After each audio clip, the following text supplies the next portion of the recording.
Live. Internet Ladies and gentlemen, kindly settle down. Kindly put your phones on silent mode. A very good morning to all of you. Right? Can we all look at the slides? You can see that lady is wearing a sari dress. Doesn't she look gorgeous? She does. Can we recognize this lady? How many of us recognize this lady? Thank you, thank you, thank you. Right. So I just want to correct our MC when he said I bought this sari dress. No, I was actually given this by one of the SMEs who displayed their artifacts yesterday by the name Navinya Handloom. Can you help me thank this SME? Thanks. So this is a ready-to-wear handmade sari dress made on the looms, hand looms that are found here in India. This is called a Paitani sari, an ancient design handloom, Maharashtrian special sari from India. I'm trying to describe it in your own language. And hopefully by the time I leave India, I will be able to pronounce this very well. So because this is a handmade, a ready-made garment, it took me only 30 seconds to put on. So this is one of the very good dimensions of sustainability in textile consumption. I like this sari for its easy to wear, comfort, cool, softness, and aesthetic properties. Sonali Kabukabarabar for this wonderful attire. Thank you.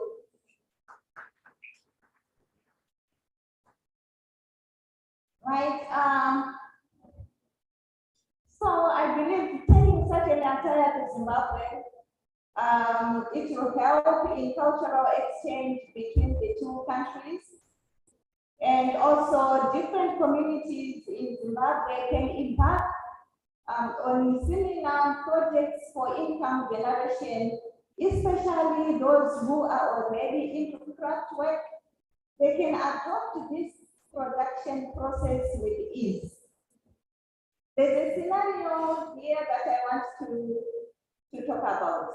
You know, yesterday we were talking about customer-oriented design, and we mentioned the research as one of the important aspects of satisfying customer needs. So I want to tell you that in Zimbabwe, we have got a national fabric that was recently launched, but we do not have a national dress. So my research around here, I got to know that India has a national dress, but it does not have a national fabric. Am I right? Does India have a national fabric, or we produce a variety of fabrics, silk, bamboo, banana, khadi, but we do not have a specific fabric that we call our own. Am I right? Okay, thank you very much. So that's the small research that I managed to conduct for the few days that I have been here. So I'm saying, since Zimbabwe has a national fabric, but it does not have a national dress, and India has a national dress and does not have a national fabric, these two countries can come together and come up with something. With the brief background that I have concerning India, I know that Mahatma Gandhi, the father of this nation, introduced the Khadi with the objective of promoting self-reliance and self-sustainability among the villages, and this is still happening. So why not proudly promote Khadi for a national fabric? Food for thought. Okay, so right. So I just talked about Zimbabwe having national fabric and India having a national dress. Right. So those are the fabrics that we have as national fabrics in Zimbabwe. Right. So my presentation is in on eco-handlooms. In Zimbabwe, we do not have the handlooms as such, but we produce a variety of artifacts, handicrafts using different processes by hands. So some of these include the baskets, like you see, I call this basket of Africa. And I also understand these are also being made here in India. We also have macrame, which we can use for wall hangings, bed placement, and so many other items. We also do hand knitting, whereby we knit clothes, we knit food warmers, and many other items. We also do protecting for placements, bed covers, and scarves. We also do hand embroidery for clothes, also. And we also do jewelry, such as earrings, neck chains, wristbands. We also do textile dyeing, the likes of tie and dyeing, batik, resist dyeing. And we are also into textile printing, such as screen printing and block printing. Okay, right. So these are some of the things that we do in Zimbabwe.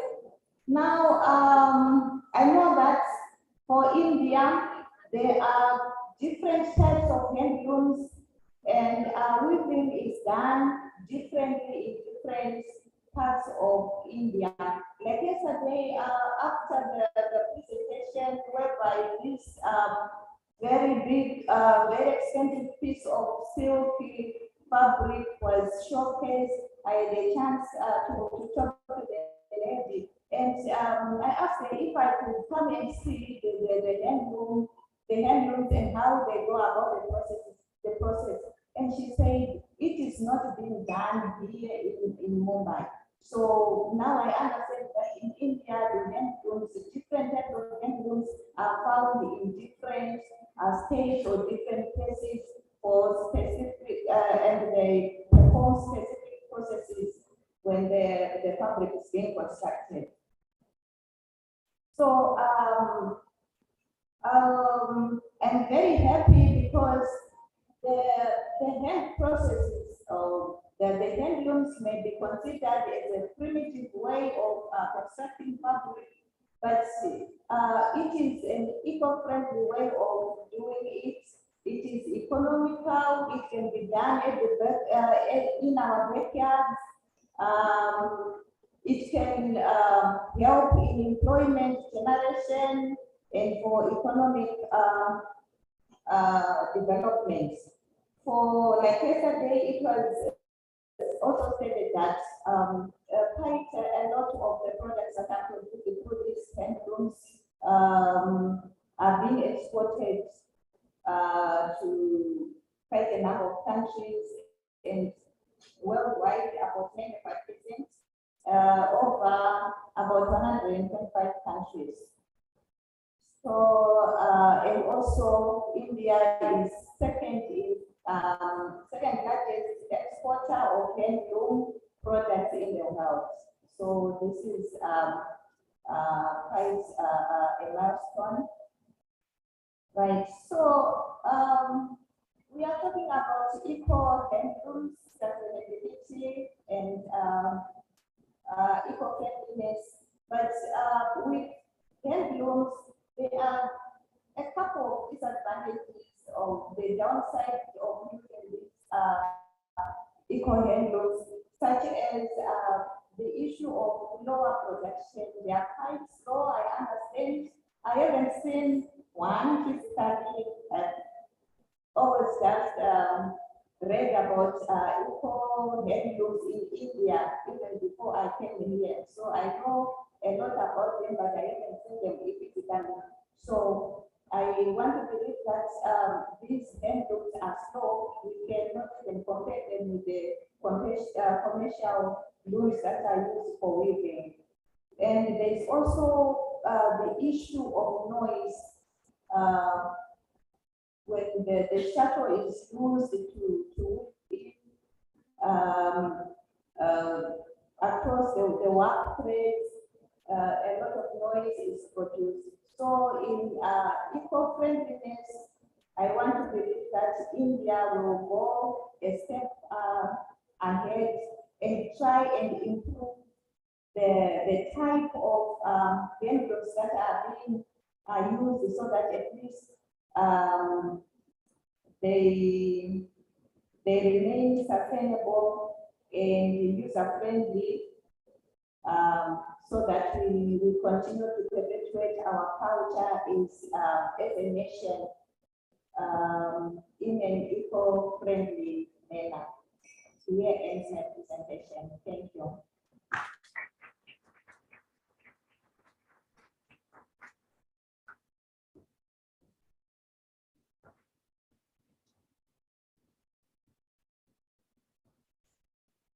Thank you very much, Dr. Messina. Please come back and please sit down. In case we have anybody who wants to talk to you, ask you a question, get an answer, just converse. Students, come on, you are not doing anything today as yet. So any student would like to talk to Dr. Messina about the textiles, the styles of Zimbabwe, or about anything else about the industry, put your hand up, you'll get a mic. Anybody else? Yes, one mic there, please, at the back. Thank you, it's coming. At the back, please, thank you, sir. Put your hand up again, so can see you. Thank you, okay.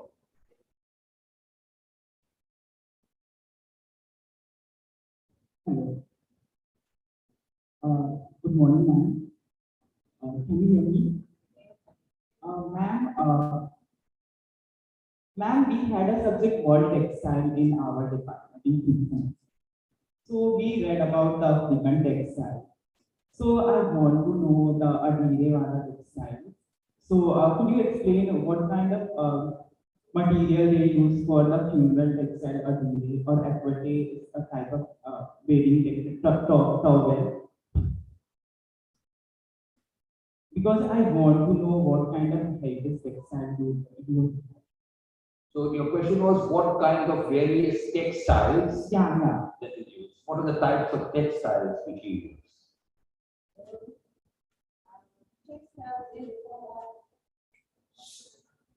How is it? Right. So when we are talking of different types of textiles, it depends on what we are looking at. But if we are looking at fibers, because textiles is a broad area, starting from the raw materials up to the finished products. So I'm not so sure what we are talking about.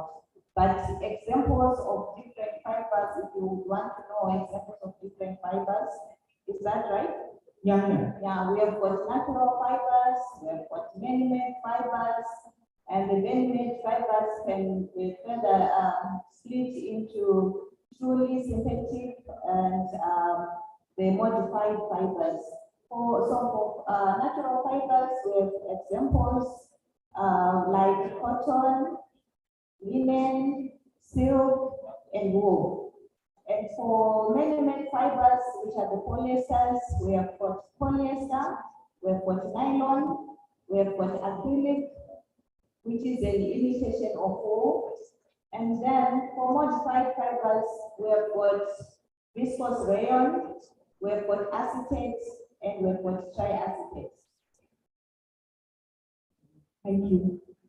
Ma'am, I want to know about the heritage textile from your point of view. Heritage textile he wants to know about. Okay. Heritage textiles is based on our culture, what we believe in, our origins, our origin. Like in our country, we have got a Zimbabwe bed. If you look at our flag here, you can see there's a Zimbabwe bed for the flag of Zimbabwe. So when coming up with the textiles, I've shown you the textiles set. Can you go to the next slide? Yeah. This one. No. Up.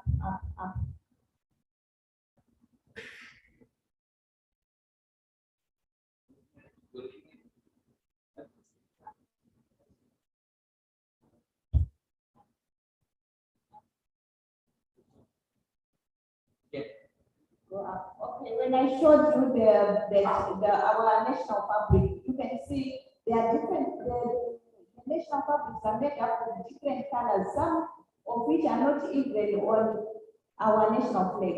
But what is important today is the Zimbabwe Day because it tells a story about our country. Right, so when we're talking about heritage-based fabric, it has to have a story. It has to have some history.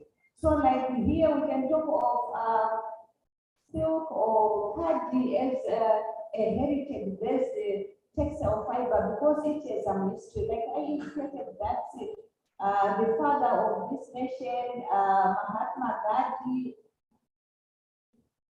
that's how the name is pronounced. And he had an intention of promoting the rural villagers in coming up with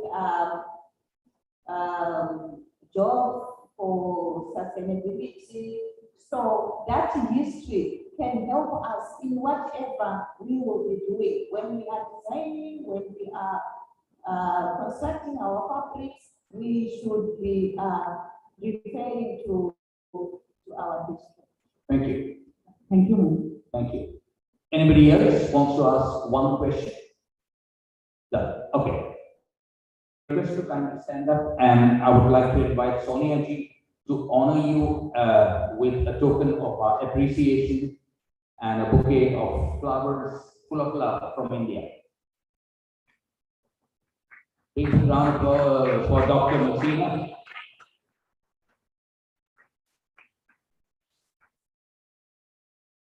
Thank you so much. Thank you so much.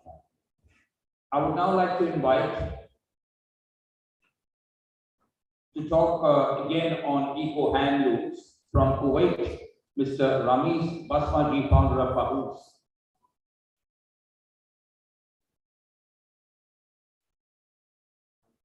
He'll talk on the global perspective on buyers. Welcome, sir.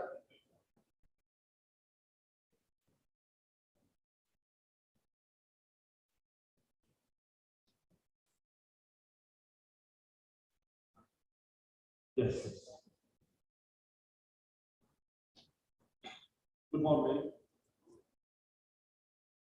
It's a pleasure to get a chance and talk about the experience here on this podium of GlobalSpin Prep Conclave. I must thank the organizer, National Institute of Micro, Small and Medium Enterprise first, for arranging this as well as the Ministry of Micro, Small and Medium Enterprise, the Government of India for sponsoring the event, Knowledge Partner, Ministry of Textiles, Government of India, Chamber Partner, CWCCI, Organizer Foundation, for Design Innovation, and I am Kadi Foundation, Mr. Riyad. To let you know more about myself, my name is Ramiz Basmaji, fashion consultant from Lebanon since 25 years. I run all over the world to do the fashion consultant. I have been in the fashion industry for the last 25 years, and I can tell you the experience is really great. I have seen the changes when I started. There was not such pressure of being present on Instagram or Facebook, but with time I have to adapt and change my ways. My point here is simple. Fashion changed with time. Demands of buyers have also changed, and we are now having a bigger presence and influence of digital media in fashion. As an owner of fashion agency, I have to keep track what are the points that are influencing. Remember, there will always be some kind of buzzwords in fashion, and there are some forever truth. As an owner of an international fashion agency, as you all know by now, the name Fabius, I have faced different sets of questions from my clients who are either fashion brands or fashion design. So here Fabius means it's connect of three words: fashion, business, service. So we do your fashion business in the best way. Some of them are like this: Ram is where I can get a better fabric. Ram is how we can complete the market. How to be absolutely sure about the quality of the fabric and garments. And one of the common questions always faces: what is new? When they say new, it can be anything. Trend in fashion, type of fabrics, sustainability, authenticity of the fabric, reliability, and most important, will the fabrics of garments become acceptable to the buyer and shoppers? There are many aspects in fashion that I can talk about, and it is not possible just in one session or one complete. We all can access different databases to decide what are looking for and which way should be better for us. For new designer, initially, it's sought to establish, but my agency helped them also by giving them an international platform to showcase their labels. There are buyers in my client list who are always eagerly waiting for something special and ready to buy if they find the price is right. Three P's are important: product, price, and performance. When we say product, it means the quality of the product as well as its inequalities. Price has to be right to attract the target buyer, and performance of the product means how easy and how comfortable you feel with wearing it, how long the product will sustain, and how good it looks while wearing it. There is a lot to talk, but I personally feel it is time to act. I am a fast thinker and like to act quickly. Unless you act quickly as per the situation, you cannot get success.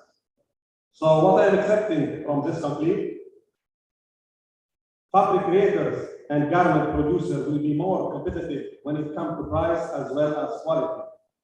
I am also requesting Indian government to make easy ways for my clients who are big buyers who face leather hassles and problems with importing fabric or garment from India. Let me give an old example. United Arab Emirates in India's textile sector was worth 23.09 million in the last 5 years, and it's growing, and the later steps are effort to quadruple export of handloom textile in the next 3 years. The Indian Textile Ministry said in a statement on foreign direct investment covering the period up to March 31, 2021. Now we are standing in the year 2022, and there are demand of quality fabric and garment in Kuwait, Qatar, and other GCC countries. Also, my clients are looking for good quality, best price, But again, there should be less hurdles. We love to do a business with India, Indian businessmen, designers, and of course, new entrepreneurs who are ready to make a big stride in fashion. There are, of course, other aspects of fashion business that we can talk in length, but for that, we need to have a detailed layout of our goals. I'm hoping this conclave will be beneficial for all of us, and we will be able to meet again in the near future. So, in general, I will show you our website.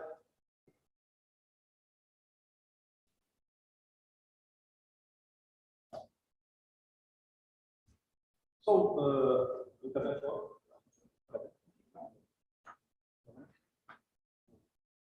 So since 2010 till now, it is 12 years. And this 12 years, it is around 144 months. So I think this 12 years, I travel around 200 times to different countries of the fashion industry, mainly Korea, India, Turkey for the production, and for the explorer, Milan, Rome, Paris, London, Stockholm. So our experience can help you in the fashion industry. We are on the road to build a big platform in the GCC country, and this platform is special for the Indian market. All Indian market on the fashion, from the bigger to the smaller, no problem. Important the quality and the price. So for the India market, I already visit more than 60 times, and I work with different fashion week, from Lucknow Fashion Week, Delhi Fashion Week, and I help a lot of designers, and I open the market for them in our area. They find buyers, some of them, they go there and they participate, and also designer who I invite them to London Fashion Week, Alta Roma, and Dubai Fashion Week. So I am ready to help you, whatever is your business in the fashion, smaller, medium, bigger. And you can browse when you have time my website, our agency, www.fabius.com, to take idea about our work. And thank you very much.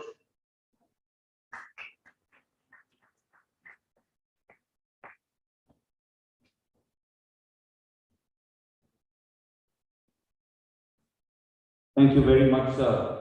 And it was indeed a pleasure to listen to you, and with the confidence that you're giving all our young students that you're ready to do business with India and with them.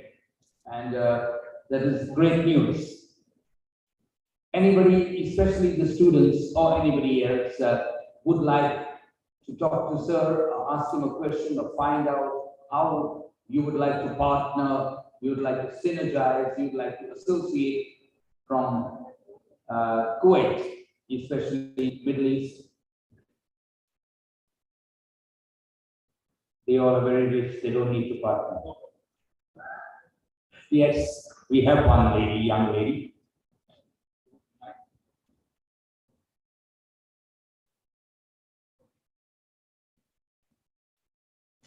I would like to step in, since you all students are from NIFT, and many of us amongst might be in manufacturers or builders, Kuwait, Saudi, UAE, they are good markets for schools, for cotton, for linen, and for apparels, both for the fabrics and for the apparels. So it's a very good market, and he is here amongst us.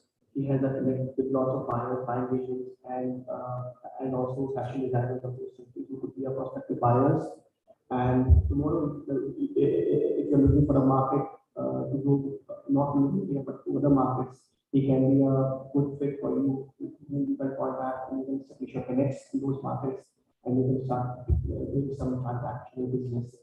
So please do come forward and ask whatever questions you have, because when it comes to exports, it's all about quality, and certification, regulation, compliances, and also about there are also legal issues to it. So you may ask all your queries you have, because whatever you are being taught in the classroom, the real world is totally different, entirely different, and it is very changing environment. Every day the global buying pattern, buying behavior, brand preferences are changing with respect to the ongoing political and other scenarios. So he's amongst us, so we are fortunate to have him with us. So whatever questions you have to ask him, so it will at least give him some confidence that yes, that India is also looking to enter into their market to do some business. Thank you. Yes, sure. NFTI would be working very closely with that. And all my young friends. So the lady has something to say. So we would be working as an organization and the SME sector and our young students will have a wonderful days. Thank you, sir. I'm Nirmala from Fashion Communication. I'm in second year, so I'm not quite well versed with how much is out there when it comes to fashion business. But as much as I can see, like we are doing projects in which we are involving social media and marketing strategy in a project. So what is the company or your agency, like what steps are your agency taking towards marketing on social media, especially Gen Z, because we have been really into social media and features that like AR and VR are also coming up. And I feel like sustainability is not having a foothold in that section because a lot of people are not well with what is happening in sustainable and eco space. So what agency, like what steps do you think we should take or like what I call take? Yeah.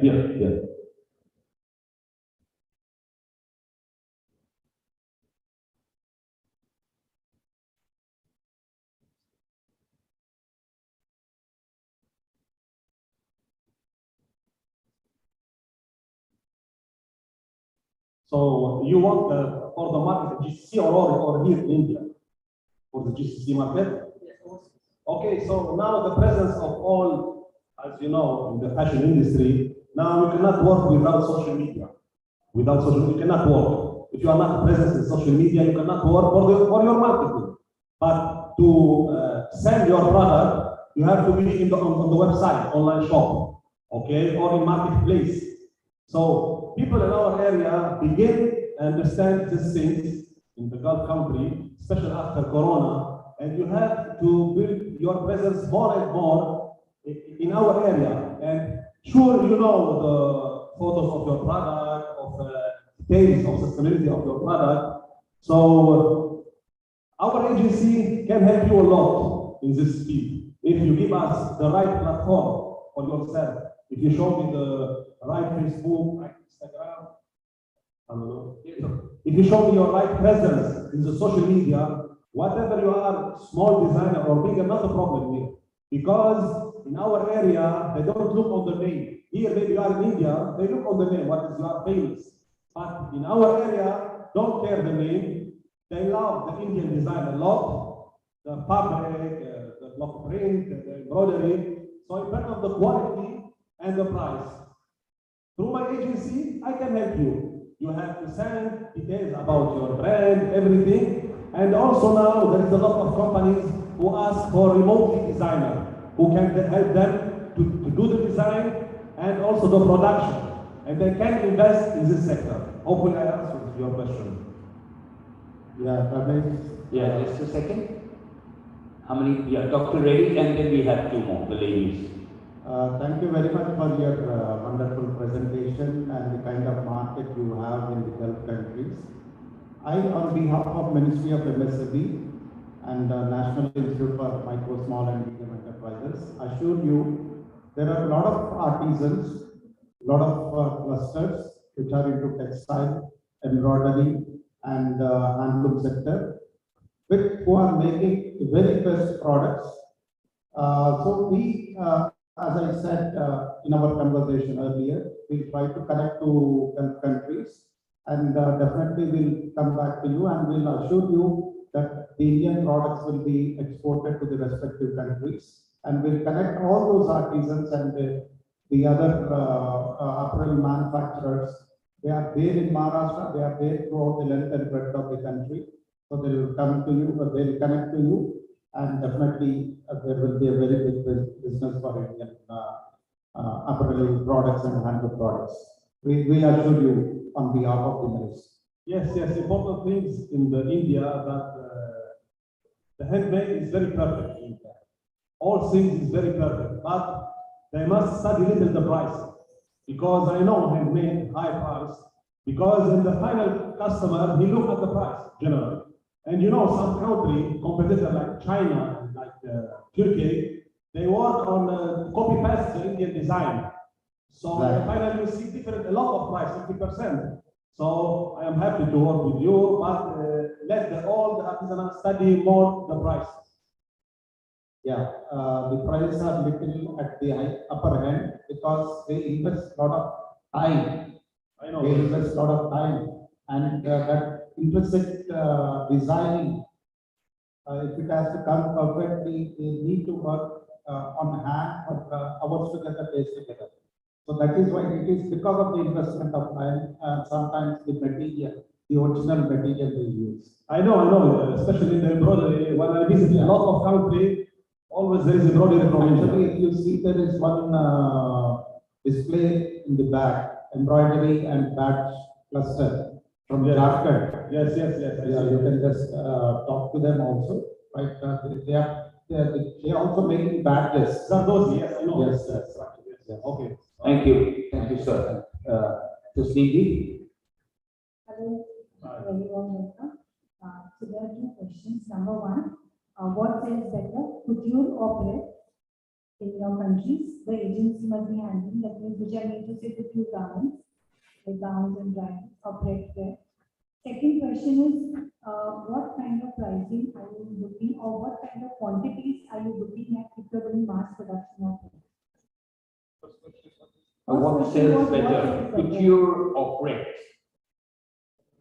Yeah, the prêt collection, that means the ready-to-wear collection. In what quantities are you looking at? Minimum quantity. Yes. We can operate these things by our agency. Minimum quantity is not too much high. We cannot say for 48 pieces or 100 pieces. We can begin between 12 pieces to 24 pieces. But here you have to accept that you can face big buyer and medium buyer and small buyer. Small buyer maybe he can take 3 pieces. Big buyer he can take more than 38 pieces, 120 pieces. But the difference is the price. And our work, we take some fixed amount and then percentage depends about the deal between the manufacturer, the designer, and the buyer. Okay, lady there, please. Thank you.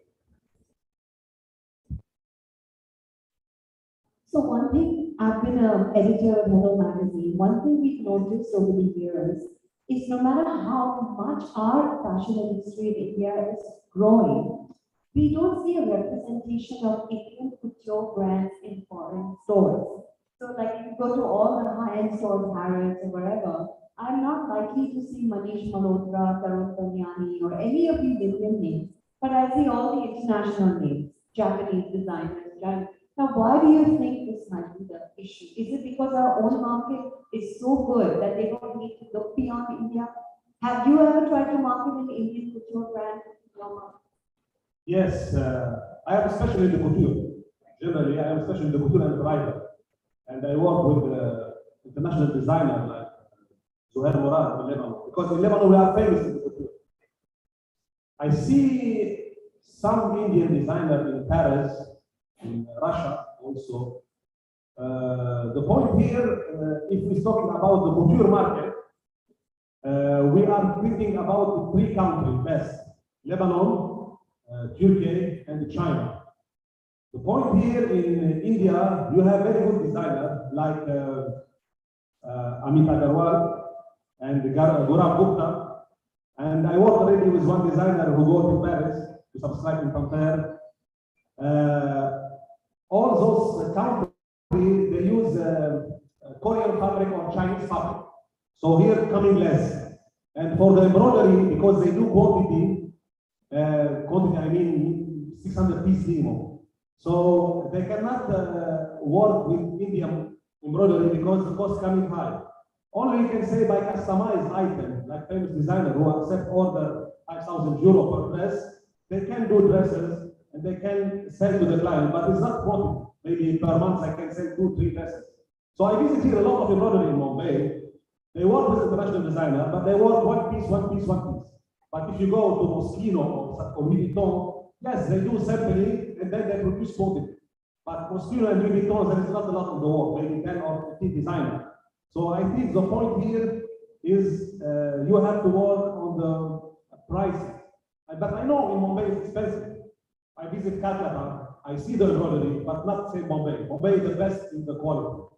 But it's for all to understanding that always I show the design for Indian designer to my client. They tell me, wow, Ramos, I want 24 piece.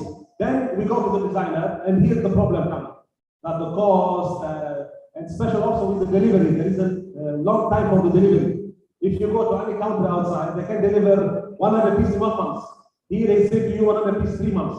So this problem, the time and the price, and I think it's easy to work on it. It's not difficult. In my consultant, I can help to work on this point. Thank you very much. Yes, there is a young lady there. Can you take the handphone, please? Somebody, the microphone. You are one of the young boys. Thank you.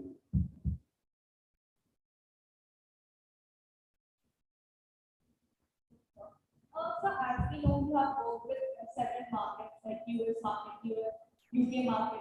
So what kind of difference you find in terms of models, textures, and textile in different markets? And what kind of thing attracted towards India that you want to come up to India? What is the main difference you find in other countries in compared to India?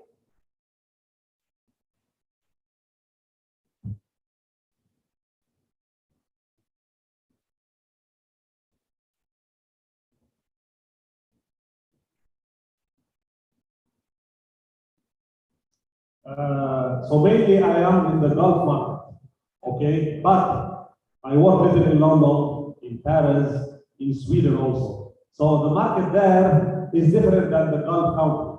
Example, the woman in the Gulf country buy a lot. She can buy per month maybe 10 dresses. But the woman in European country maybe per year buy 2 dresses. And the style is very different between European. They like the simplicity, not too much embroidery. But in the Gulf country, they like a lot of embroidery, like the kaftan, like evening gowns. So there is different of taste and there is different of price. For the Arabic ladies, she can pay more for the garment. No problem for her. She can pay because she like embroidery and she like Indian handicraft. But for the European market, maybe they prefer Chinese product more, Turkish product more, other than the Gulf countries. Thank you. Thank you very much.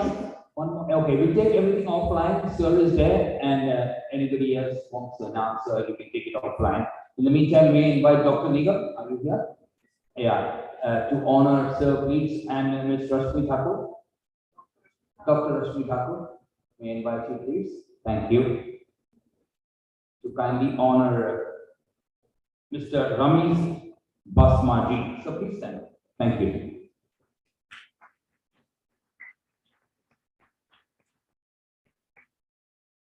You can stand there, sir.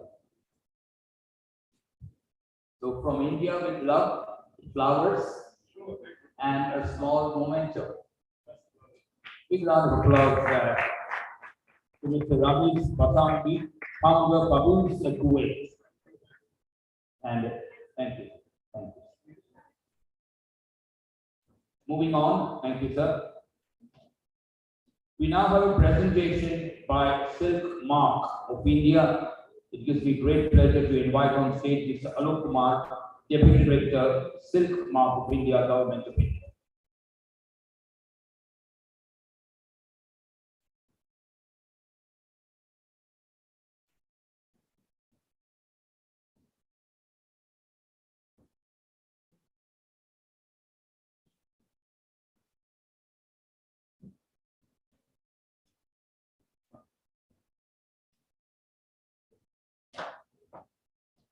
A very good morning to all of you. On behalf of Silkmark Corporation of India, I welcome you all to the Global Conclave.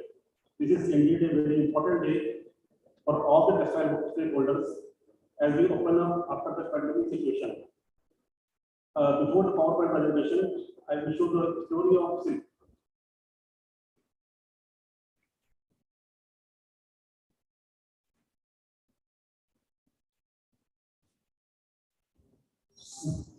The story of India's magic fabric.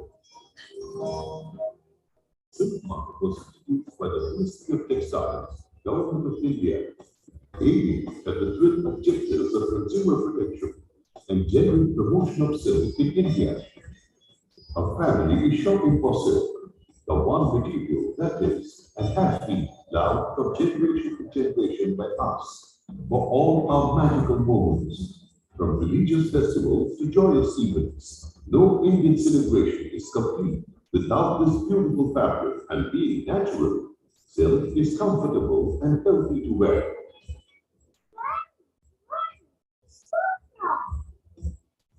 Oh no, sweetie, I think it's from an insect. No, it's from a Chinese plant. It's from the silkworm, maybe. But you know the magnificent story of silk. Come with us on a wonderful journey. It all starts with a few acres of fertile soil. This is the beginning of sericulture, or raising of silkworms to produce silk. Meet Shivakumar, who first switched from traditional crops to sericulture 6 years ago. He now grows mulberry plants and rears silkworms. The mulberry gardens are carefully maintained, ensuring that only the healthiest cuttings are planted, that they receive enough water and fertilizer, and are protected from pests. But what does the mulberry plant have to do with silk? Quite simply, around 90% of the silk produced in India is mulberry silk, produced by silkworms that feed exclusively on mulberry leaves. Let's get to the heart of the matter, the production of a truly magical fabric. There are 4 types of silk: mulberry, eri, tassa, and muga. And India is the only country that produces all of them. Eri, tassa, and muga are wild silks, produced in very limited quantities. Also pure silks. Only the mulberry silkworm produces enough silk to somewhat meet the huge Indian and international demand. There are 4 stages in the life of the silkworm. A. Larva, pupa, and adult silk moth. We begin at the adult stage. Here at a government seed center, the practice of sericulture begins with amazing attention to detail. The adult mulberry silk moths are crossbred to ensure health, more quantity of silk, and disease resistance. After mating, the female lays approximately 500 eggs. The laying of one female moth is called a seed. In the eggs, new life is waiting to begin. When the eggs are at the blue stage, they are ready to hatch. Silkworms weighing just a gram or 2 begin to emerge and immediately begin to eat the fresh mulberry leaves. Over the next 25 days, they will put on 10,000 times their weight.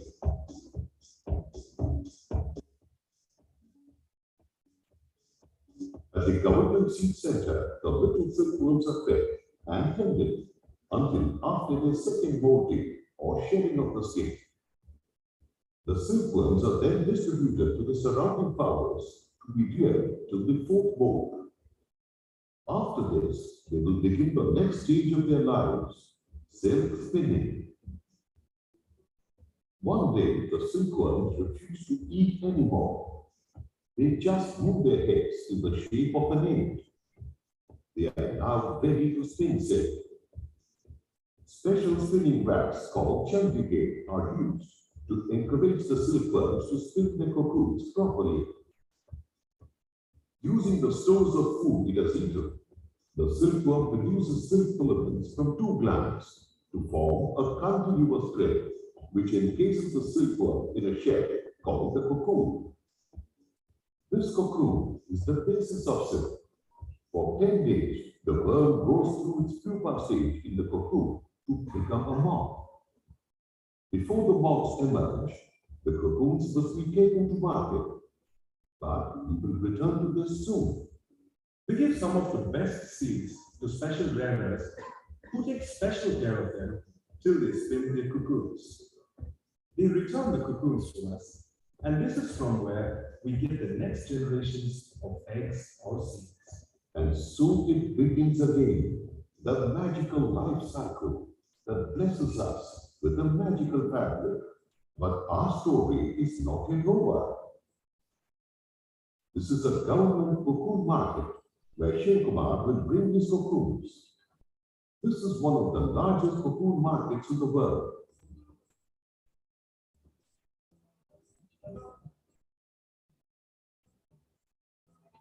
A sample of Silkmark's cocoons is sorted to find out the percentage of good ones.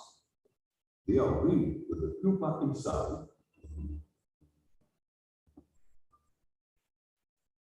and again without the pupa to find out how much of silk is contained. The approximate length is checked.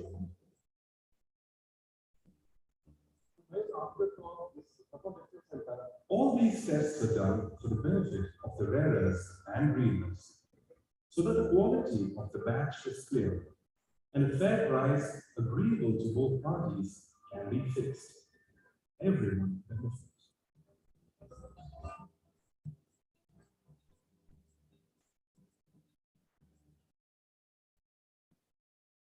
And so, this son of the soil helps bring silk to our silk-clouded country while making a good living out of it. We have taken a journey from soil to cocoon. But what follows is even more interesting. How does the humble cocoon become the wonderful fabric that we wear on all our festive occasions? This is an automatic silk weaving unit that was set up with assistance from the Central Silk Board. This is one of the places where cocoons are made into raw silk that can be weaved and silk thread that can be woven into fabric.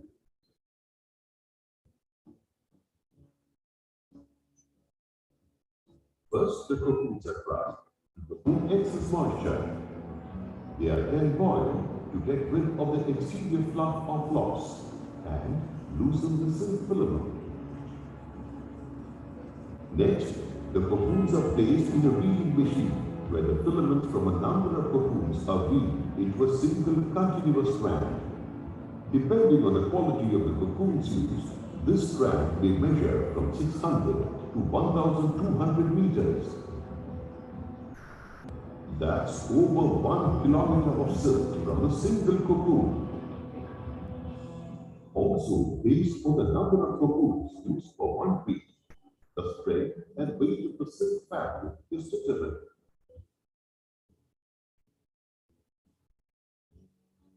Doubling is the process whereby two silk strands are joined together to make it ready for twisting. The strands are then twisted to give more strength. Depending on the number of strands used in the twisting, the fabric made from them is called as one ply, two ply, and so on.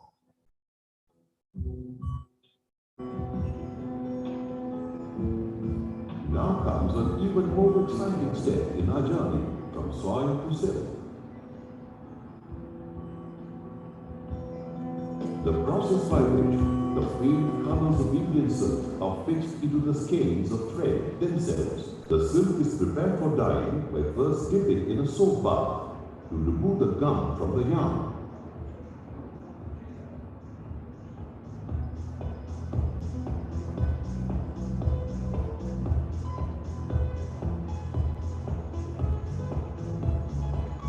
It is dipped in a boiling dye solution.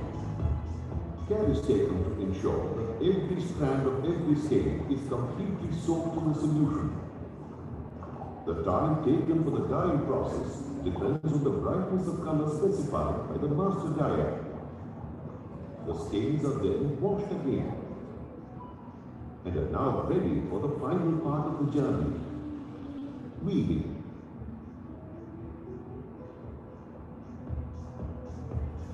A glance at the working of a power loom.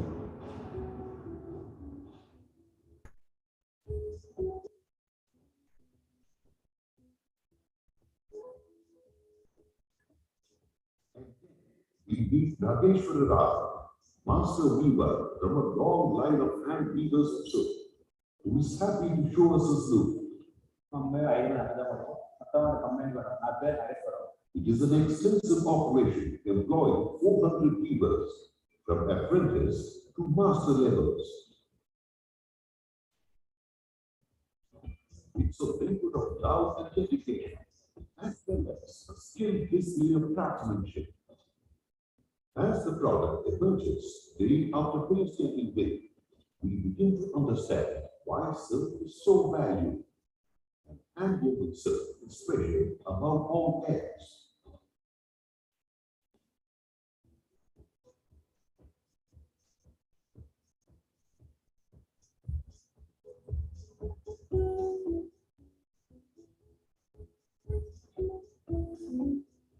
An exotic silk sari may take weeks to weave, depending on the intricacy of the design. No wonder that, after so long on the loom, a finished sari is handled with the utmost care. The demand for silk saris is great, but at no point do we lower our quality standards. We use only the best quality silk thread. All saris that come from my looms are genuine silk, without any mix of other fibers, like polyester or cotton. It's all pure silk, and that's why I am authorized to use the Silkmark. From Nageshwar Rao's facility and hundreds of thousands of others across the country, silk saris and fabrics make their way to retailers all over India. From all over they come to delight the heart and grace every celebration. Let's take a look at some of the gorgeous silks of India. Romantic Maharani saris, the dazzling Nakshikanta of Bengal, the grandiose Gacholas of Gujarat, an array of Banarasi brocades, tantalizing Tassa varieties, the ceremonial Banarasi Katan saris, wedding saris of Kanchipuram, elegant Kashmiri chinos, plain and printed, traditional Narayanpet saris, Kosa lightweight casual saris, innovative Lupion saris, the majestic Matka range of saris, the royal thrills of Murshidabad, and the magnificent Balucheris of Bengal. No wonder Indian silks are renowned across the world. Sericulture in India is now poised to take the next big leap forward. And Silkmark Organization of India contributes its expertise and verification process every step of the way. All this so that you can be completely assured that the silk you buy is nothing but your silk. Today, your silks produced across the country are authenticated by Silkmark Organization of India, an initiative of Central Silk Board, Ministry of Textiles, Government of India. From fashion textiles to home furnishings and upholstery, from made-ups to carpets and rugs, every product that bears the Silkmark tag is recognized by customers across the country as a genuine, pure silk product. How do I know if all this is really pure silk? Good question, ma'am. In fact, there's something known as flame test. It's a very simple test, but then somewhat destructive, and nobody would like to try it out at any shop. If you burn a thread and emits smell of burnt hair, the thread is genuine. silks, no blends. Simple, man. Look for the Silkmark tag with the hologram. It's as simple as that. So it's like Agmark for food and Hallmark for gold. Exactly, sir. Silkmark for silk. Remember, every time you purchase a silk product, a great part of what you spend goes back to society. You are thus truly contributing to the livelihood, welfare, and upliftment of all the lakhs of farmers, rearers, readers, dyers, and weavers. All those for whom it is a profession and passion to produce silk, India's magic fabric.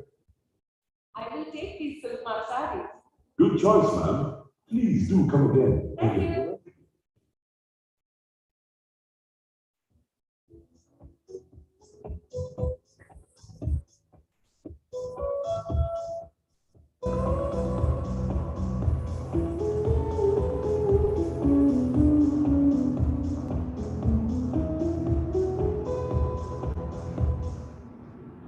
Another video, Mystique of Splendor of Indian Silk.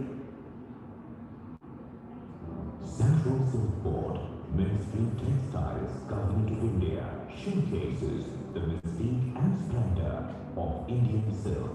Irresistible airy, tantalizing tussar, magnificent mocha, and the splendid mulberry are produced by the tribals inhabiting the forests of central and northeastern India.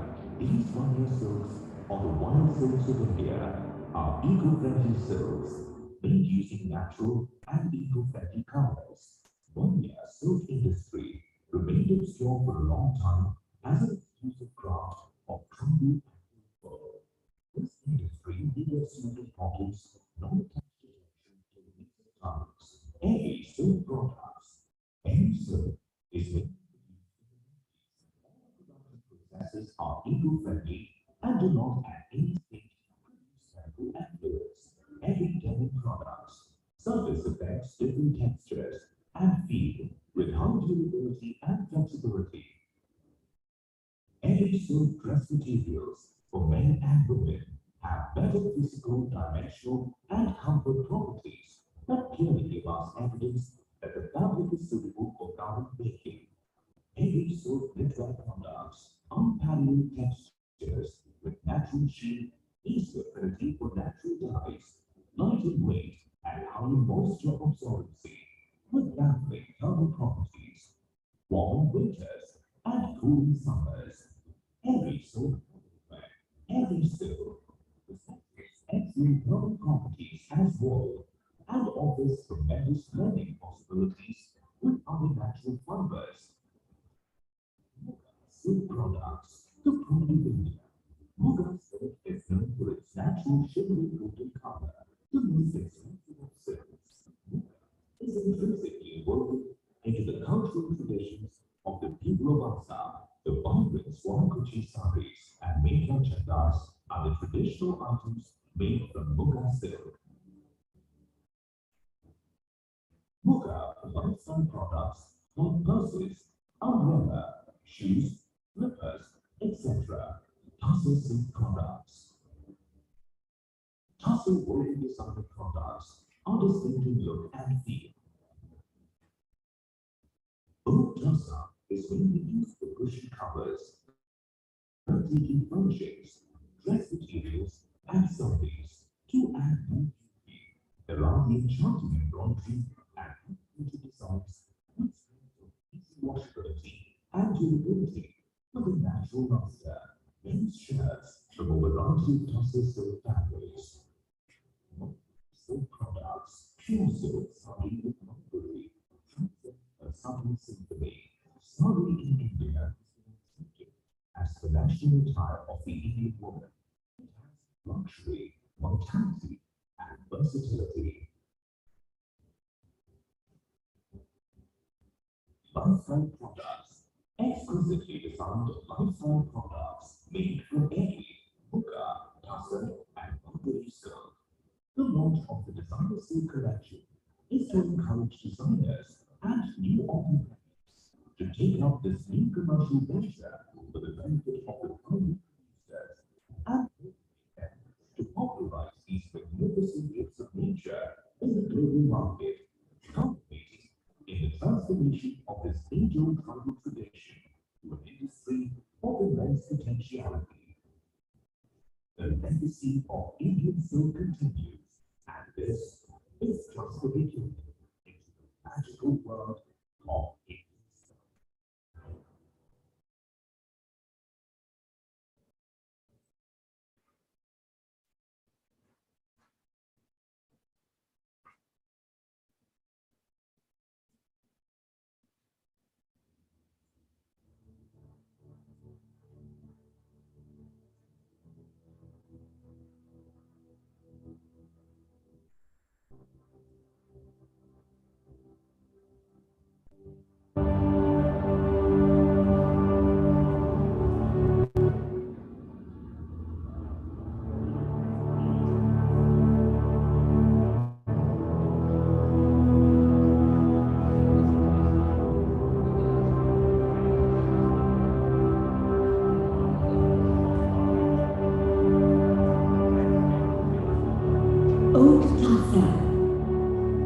A creation that emerged from the heaven-kissing Kumaru and Garhwal ranges of the Himalayas.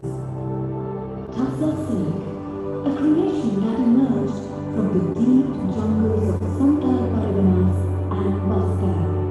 Muga silk, a creation from the woodlands of the Garo and Kazi hills. Airy silk, a creation from the mystery-laden bands of the Brahmaputra.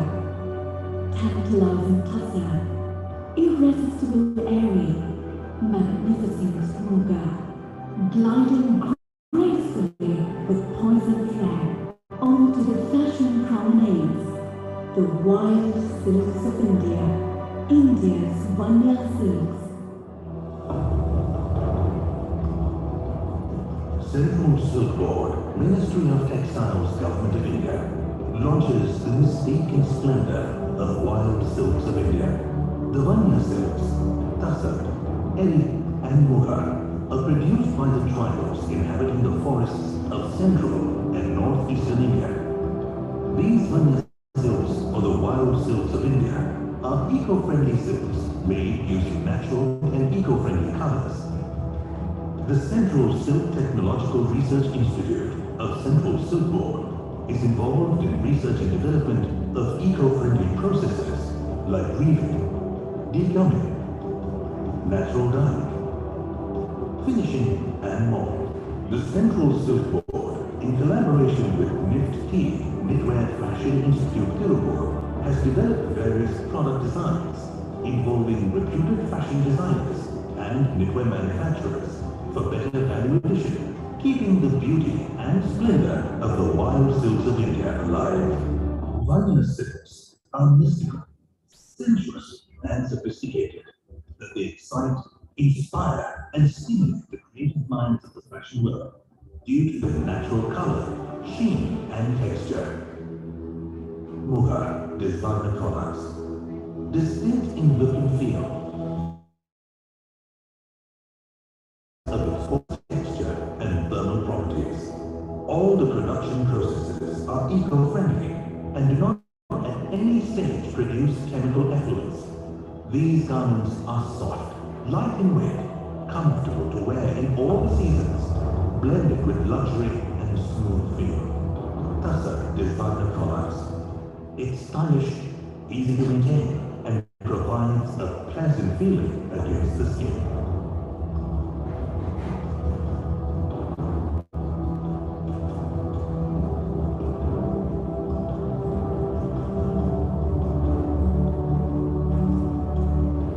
Silk denim products with high durability and flexibility blend with other natural fibers to give different textures, surface effects, color combinations, and feel. Airy silk knitwear products, unparalleled textures with natural sheen, easy affinity for natural dyes, light in weight, and high in moisture absorbency, with baffling thermal properties, warm in winters and cool in summers. Airy silk knitwears are ahimsa, eco-friendly, elegant, glamorous, and comfortable. This versatile fiber amplifies the elegance of silk, comfort of cotton, and warmth of wool. The launch of One Silk Design Collection is to encourage new entrepreneurs to take up this new commercial venture for the benefit of the primary producers and encourage them to popularize these magnificent gifts of nature in the global market, culminating in the transformation of this age-old fiber tradition to an industry of immense potentiality. Today, the Central Silk Board, Ministry of Textiles, Government of India, takes immense pleasure to launch Airy Silk Knitwear, the exclusive designer collection of One Year Silks. One Year is on the threshold of discovering a new identity in the world. It's time for One Year Silks to capture the artistic imagination of the fashion world to go wild. One Year Silks, the pride of India.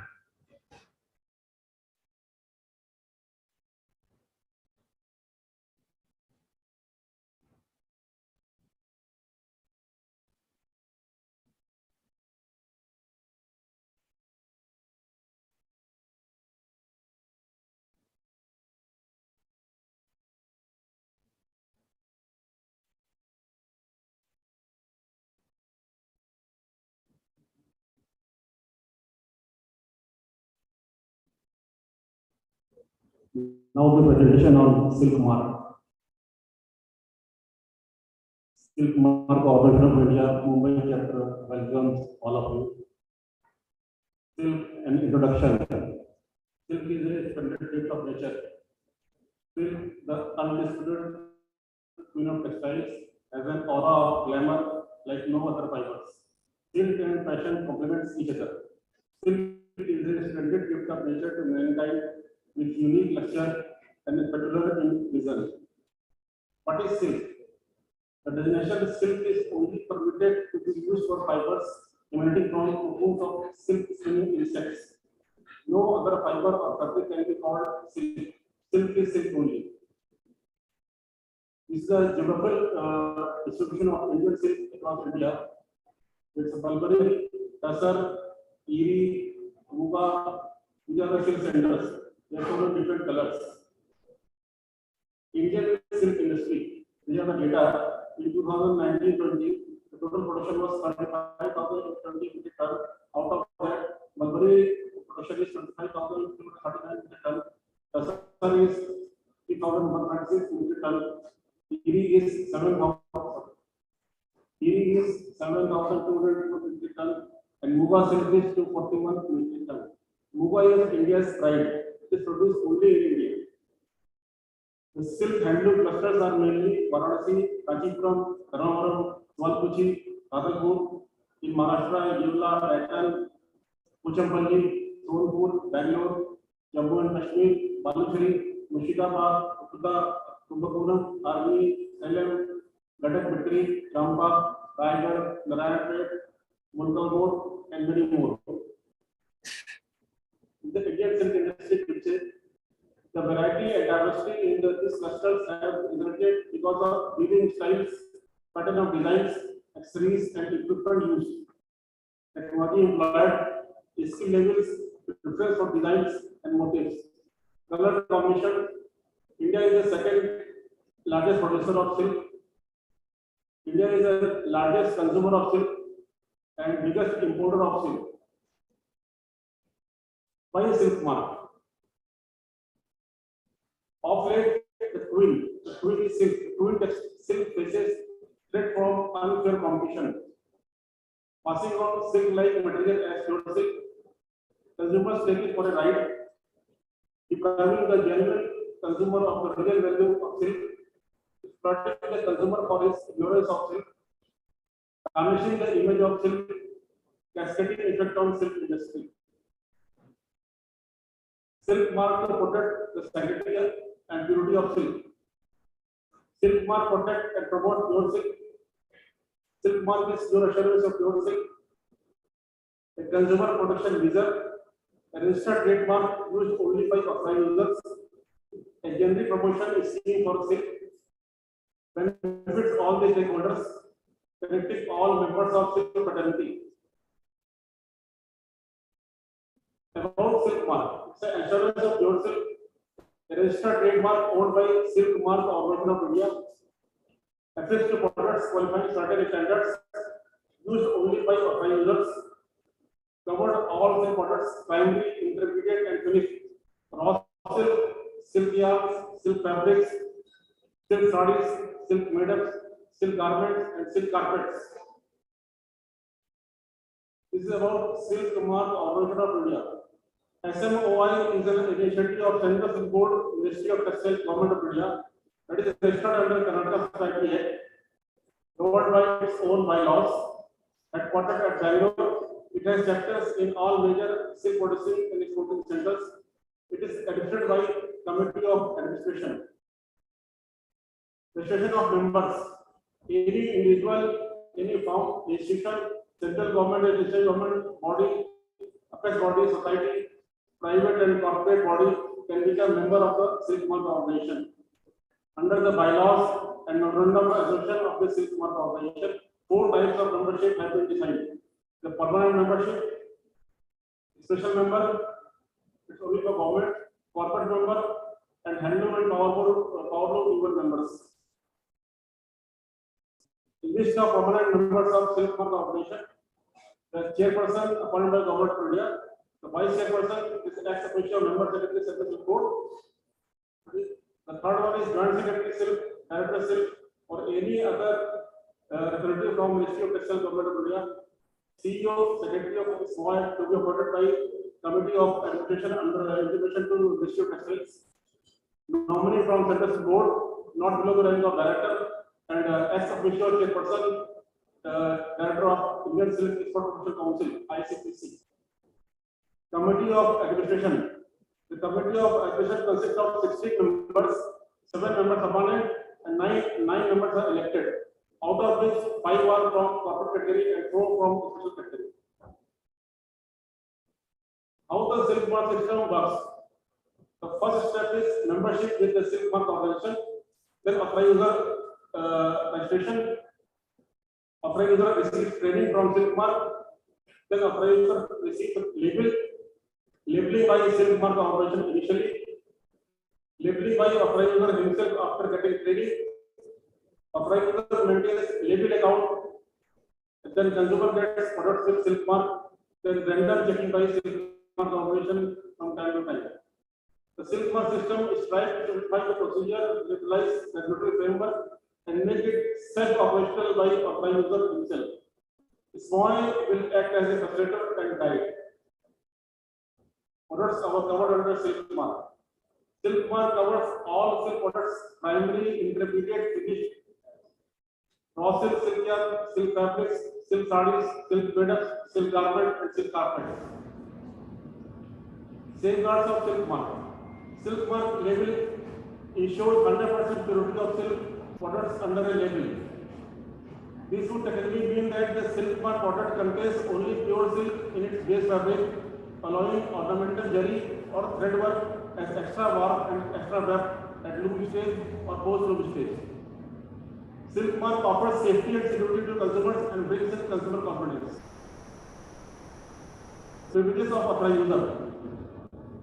Authorized users are part of an associate club, enjoy the benefit of generic brand promotion. Responsibility of publicity campaign lies with Silkmark organization. Access to literature and information. Providing platform for authorized user for exhibition come sale in Silkmark expos across India. Silkmark label and hologram. The paper hand tag. The paper hand tag on which a high security hologram is affixed. The tag contains a unique serial number which can be identified for its authorized user and period of use. These are the image of the label, it is front side and back side. The hand tag is mandatory for the use on each piece in case of sarees, garments, bed covers, curtains, for silk fabric, roll, or a paper tag at one end is used. The other one is seal label. Seal label is used for for cushion covers, stoles and scarves, and is optional for dress material and sarees and garments. The paper handbag with hologram is priced at ₹4. Seal label with the hologram is priced at ₹2 plus GST. Now, recently, few months back, government has launched the new Silkmark label. This newer Silkmark label is a sticker type, is a tamper-proof. That is printed on a paper.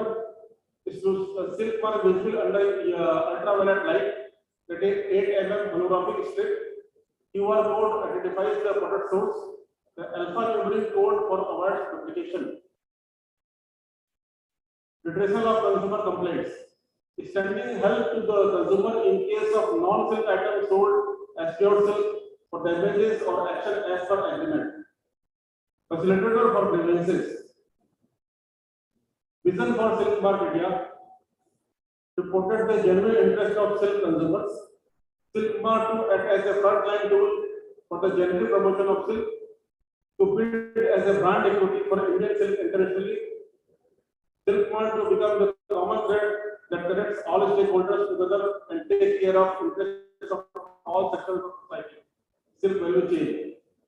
We have the important silk products. That is a cushion cover and shawl of very silk, Banarasi body. We have the silk bag, silk ties,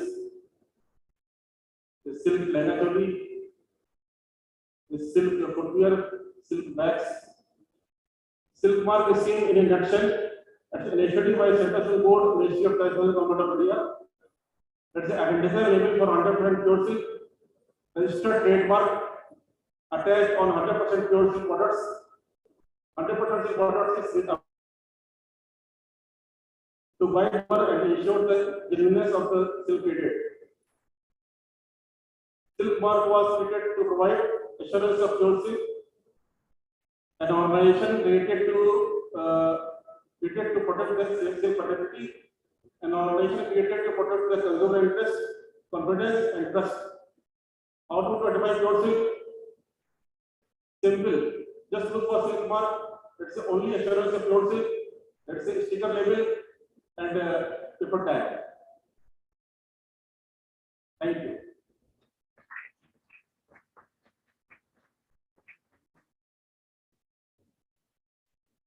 Due to paucity of time, we'll take just one question only on Silkmark. That's what Sir told me, Alok told me. One question only. Yeah, please come.